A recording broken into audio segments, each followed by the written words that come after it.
The sun was setting on a quiet suburban street as Emily and her dog, Bella, were taking their usual evening walk. Bella, a small but energetic golden retriever, trotted happily beside her, wagging her tail. Emily loved these moments. It was just her and Bella, a comforting routine after a long day at work. Little did Emily know, this peaceful walk would soon turn into a nightmare. As they walked past a group of men standing near a street corner, Emily could sense something wasn't quite right. The men were laughing too loudly, their eyes lingering on her and Bella. Emily quickened her pace, trying to avoid drawing any attention. But as they neared, one of the men, a tall, burly figure with a sneer on his face, suddenly stepped in front of them. "Nice dog," he said, his voice dripping with sarcasm. Emily's heart skipped a beat. She tried to smile, pulling Bella closer to her side. "Thank you," she replied, hoping to keep the encounter brief.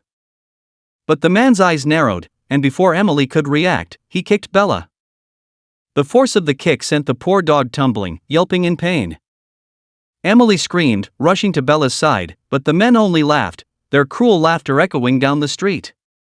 Tears welled up in Emily's eyes as she cradled Bella in her arms. The injustice of it all, how could anyone be so heartless?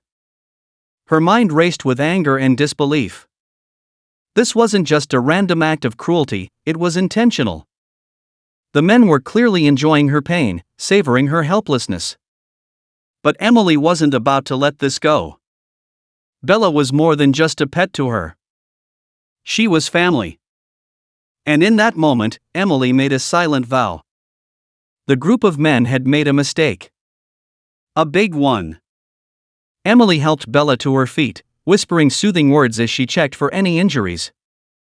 Thankfully, Bella was only shaken up, but the emotional scars were deeper than any physical wound.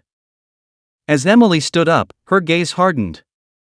The men were still standing there, mocking her in their twisted way, unaware of the storm that was about to hit them. Over the next few days, Emily began her quiet but determined plan. She wasn't going to call the police. No, she was going to take matters into her own hands. She had done her research, and she knew exactly who those men were. Their identities, their jobs, their daily routines, nothing was hidden from Emily's sharp eyes. And she was ready to strike. The first part of her plan was simple. She began following them, keeping a low profile. Each man had a routine, and Emily became a ghost, slipping in and out of their lives unnoticed. She learned that the man who kicked Bella, the one with the sneer, worked at a local hardware store. He was a manager, and Emily had a plan to disrupt his life in a way that would make him regret ever laying a hand on Bella. One morning, Emily paid a visit to that very hardware store, looking for a small but significant opportunity. She pretended to be a customer, browsing the aisles as she waited for him to appear. When he did, Emily casually approached him, her face friendly but cold. "I need some advice on a tool," she said, striking up a conversation. The man, unaware of who she was, eagerly began to assist her, offering tips and recommendations. But what he didn't know was that Emily had slipped a small device into his pocket while he wasn't looking, a tiny GPS tracker. It wasn't much, but it would be enough. Emily now knew where he lived, where he went, and how to make him feel the same sense of vulnerability and fear that he had caused Bella.